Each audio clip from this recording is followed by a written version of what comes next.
അസ്സലാമു അലൈക്കും വറഹ്മത്തുള്ളാഹി വബറകാതുഹു. അൽഹംദുലില്ലാഹി റബ്ബിൽ ആലമീൻ വസ്സലാത്തു വസ്സലാമു അലാ അഷ്റഫിൽ അംബിയാഇ വൽ മുർസലീൻ വഅലാ ആലിഹി വസഹ്ബിഹി അജ്മഈൻ. അമ്മാ ബഅദ്.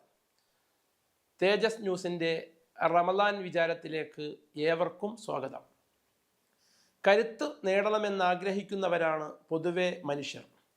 ലോകത്ത് വ്യത്യസ്ത തരത്തിലുള്ള ഫിറ്റ്നസ് സെൻ്ററുകൾ നമുക്ക് കാണാം. ആരോഗ്യവും കരുത്തും കൈവരിക്കണം എന്ന് ചിന്തിക്കുന്നവരാണ് അവിടെ എത്തുക. എന്നാൽ ശരീരം മാത്രം കരുത്താർജിച്ചാൽ മതിയോ? അതിനനുസരിച്ച് മനസ്സും ശക്തിപ്പെടേണ്ടതുണ്ട്. മാനസിക ശാരീരിക കരുത്തു നേടാൻ മനുഷ്യർക്ക് സാധിക്കുന്നുണ്ടെങ്കിലും അതിനായി ധാരാളം പണം ചെലവഴിക്കുന്നുണ്ടെങ്കിലും ആർജിച്ചെടുത്ത കരുത്ത് ഉപയോഗപ്പെടുത്തി മനസ്സമാധാനത്തോടെ ജീവിക്കാൻ അധികം ആളുകൾക്കും സാധിക്കുന്നില്ല. ഖുർആൻ പറയുന്നത് കാണുക. ബിസ്മില്ലാഹിർ റഹ്മാനിർ റഹീം. ഖുൽ ഹൽ നുനബ്ബിഉകും ബിൽ അഹ്സരീന അഅമാല അല്ലദീന വല്ല സഅയുഹും ഫിൽ ഹയാത്തിദ് ദുനിയ വഹും യഹ്സബൂന അന്നഹും യുഹ്സിനൂന സുൻഅ. പറയുക, സ്വകർമ്മങ്ങൾ ഏറ്റവും അധികം നിഷ്പ്രയോജനകരമായി തീരുന്ന ജനം ആരെന്ന് ഞാൻ നിങ്ങളെ അറിയിച്ചു തരട്ടെയോ? ഐഹിക ജീവിതത്തിലെ അധ്വാന പരിശ്രമങ്ങളിൽ വഴിപിഴച്ചവരും അതേസമയം തങ്ങൾ ചെയ്യുന്നതൊക്കെയും ശരിയെന്ന് ഭാവിക്കുന്നവരും അത്രേ അവർ. സൂറ അൽ കഹ്ഫ് 103. അള്ളാഹുവിന്റെ തൃപ്തിയും പ്രവാചക നിർദ്ദേശവും അനുസരിച്ചുള്ള കർമ്മങ്ങളിലൂടെ കരുത്ത് നേടുമ്പോഴാണ് അത് ഇഹത്തിലും പരത്തിലും പ്രയോജനകരമായി കലാശിക്കുകയുള്ളൂ. വ്യക്തി, കുടുംബം, സമുദായം, സമൂഹം ഇതൊക്കെ ഒത്തുചേരുന്ന മാനവിക സംസ്കാരത്തിന്റെ അടിത്തറയാണ് ലക്ഷ്യബോധം. ലക്ഷ്യബോധമില്ലാത്ത എല്ലാ പ്രവർത്തനങ്ങളും നഷ്ടത്തിലാണ് കലാശിക്കുന്നത്. അതുകൊണ്ട് തന്നെ മനുഷ്യരുടെ ലക്ഷ്യബോധമാണ് യഥാർത്ഥത്തിൽ അവന്റെ കരുത്തും തൻ്റെടവും വിളിച്ചറിയിക്കുന്നത്. 5000 മീറ്റർ ഓട്ട മത്സരത്തിനായി ട്രാക്കിൽ നിൽക്കുന്നവന്റെ ലക്ഷ്യം ഫിനിഷിംഗ് പോയിന്റിലേക്ക് ആദ്യമായി കുതിച്ചെത്തുക എന്നതാണ്. അതിന് അവന് വേണ്ടത് ഓടാനുള്ള ആരോഗ്യവും കരുത്തുറ്റ അവന്റെ കാൽപാദങ്ങളും മാത്രം പോരാ, കരുത്തുറ്റ ആത്മവിശ്വാസം കൂടി വേണം. അതാണ് ഉൾക്കരുത്ത്. ഓരോ മനുഷ്യനും അവന്റെ പ്രവർത്തനങ്ങൾക്ക് ഓരോന്നിനും പ്രത്യേകം ലക്ഷ്യം ആവശ്യമാണ്. പരമമായ ലക്ഷ്യമാകുന്ന ദൈവിക തൃപ്തിയിലെത്തുന്നത് വരെ ലക്ഷ്യബോധം മറക്കാതിരിക്കുമ്പോൾ മാത്രമേ അവൻ കരുത്തുറ്റവനായി തീരുകയുള്ളൂ. പ്രവാചകൻ സല്ലല്ലാഹു അലൈഹി വസല്ലമ തങ്ങൾ പറഞ്ഞു, നിന്റെ 2 കാലുകളും സ്വർഗത്തിൽ കാണുന്നത് വരെ നീ ആത്മവിശ്വാസമുള്ളവനായി മാറരുത്. ഒരു വിശ്വാസി അള്ളാഹുവിന്റെ ശിക്ഷയെ ഭയന്നുകൊണ്ടും അവന്റെ കാരുണ്യത്തിൽ പ്രതീക്ഷിച്ചുകൊണ്ടുമാണ് ജീവിക്കേണ്ടത്. വിശ്വാസികൾക്ക് ഉൾക്കരുത്തേകാനും അള്ളാഹുവിൽ പ്രതീക്ഷ അർപ്പിച്ച് ജീവിക്കുവാനുമാണ് വർഷത്തിൽ 1 മാസത്തെ വ്രതം അള്ളാഹു നിർബന്ധമാക്കിയിരിക്കുന്നത്.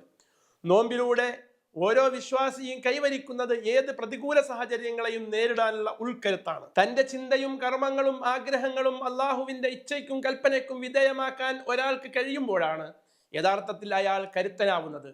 പ്രവാചകൻ സല്ലല്ലാഹു അലൈഹി വസല്ലമ തങ്ങൾ പറഞ്ഞു, അസ്സിയാമു ജുന്നത്തുൻ, നോമ്പ് ഒരു പരിചയാണ്. എതിരാളിയുടെ അക്രമത്തെ പ്രതിരോധിക്കാനുള്ള ഏറ്റവും നല്ല ആയുധമാണ് പരിച. പരിചയ്ക്കൊപ്പം ഒരു വാളും കൂടിയുണ്ടെങ്കിൽ എതിരാളിയെ പ്രതിരോധിക്കാൻ മാത്രമല്ല പ്രത്യാക്രമിക്കാനും സാധിക്കും. എല്ലാത്തരം തിന്മകൾക്കുമെതിരായ പരിചയാണ് നോമ്പ്. പ്രവാചകൻ സല്ലല്ലാഹു അലൈഹി വസല്ലമ തങ്ങൾ പറഞ്ഞ മറ്റൊരു വചനം ഇപ്രകാരം വായിക്കാം. അൽ ജന്നത്തു തഹ്ത ളിലാലി സുയൂഫ്, സ്വർഗം വാളുകളുടെ നിഴലിലാണ്.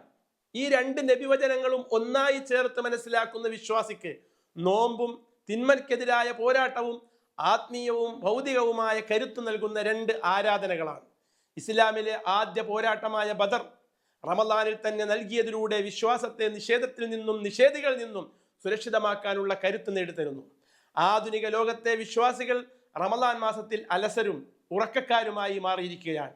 ഖുർആൻ കൂടുതലായി പഠിപ്പിക്കുന്ന മദ്രസകൾക്ക് റമദാൻ മാസത്തിൽ അവധി നൽകിയിരിക്കുന്നു. അവകാശങ്ങൾക്കായുള്ള പ്രക്ഷോഭങ്ങൾ, അനീതിക്കെതിരായ പ്രതിഷേധങ്ങൾ, തിന്മക്കെതിരായ പോരാട്ടങ്ങൾ ഒക്കെ വർത്തമാനകാല മുസ്ലിമീങ്ങൾക്ക് റമദാൻ മാസത്തിൽ നടത്തുന്നതിനെ കുറിച്ച് ആലോചിക്കാനേ ആവുന്നില്ല. ഇസ്ലാമിലെ ആദ്യ യുദ്ധമായ ബദർ നടന്നത് ഒരു റമദാൻ മാസത്തിലാണ് എന്ന് നാം പറഞ്ഞല്ലോ. മക്കം ഫത്ഹിനായി റസൂലുള്ളാഹി സ്വല്ലല്ലാഹു അലൈഹി വസല്ലമ തങ്ങൾ തിരഞ്ഞെടുത്ത മാസവും റമദാൻ തന്നെയാണ്. പ്രിയമുള്ളവരെ, റമദാൻ ഇടത്വത്തിന്റെ മാസമല്ല, വിശ്വാസികൾക്ക് ഉത്തേജനം നൽകുന്ന മാസമാണത്. റമദാൻ ആലസ്യത്തിന്റെ മാസമല്ല, വിശ്വാസികൾക്ക് ഉന്മേഷം നൽകുന്ന മാസമാണത്. അതെ, വ്രതാനുഷ്ഠാനത്തിലൂടെ, നിശാ നമസ്കാരങ്ങളിലൂടെ, ദാനധർമ്മങ്ങളിലൂടെ, ഖുർആൻ പഠന പാരായണങ്ങളിലൂടെ ആത്മീയമായി നമുക്ക് കരുത്തരാകാം. ലഹരിക്കടിമപ്പെട്ട യുവതലമുറ, കുത്തഴിഞ്ഞ ലൈംഗികതയിൽ വിഹരിക്കുന്ന ഇരുകാലി മൃഗങ്ങൾ, നിസാര കാരണങ്ങൾക്ക് പോലും പരസ്പരം കൊല്ലുന്നവർ, അക്രമം, അഴിമതി, അനീതി, വർഗീയത, സ്വജനപക്ഷപാതം എന്നീ തിന്മകളുടെ അച്ചുതണ്ടുകളായി മാറിയ ഭരണകൂടങ്ങൾ, ഈ വർത്തമാനകാല സാഹചര്യത്തിനെതിരെ ജാഗ്രതയുള്ള കരുത്തരാകാൻ ഈ റമദാൻ നമുക്ക് പ്രയോജനകരമാവട്ടെ. ആമീൻ. അസ്സലാമു അലൈക്കും വറഹ്മത്തുള്ളാഹി വബറകാതുഹു.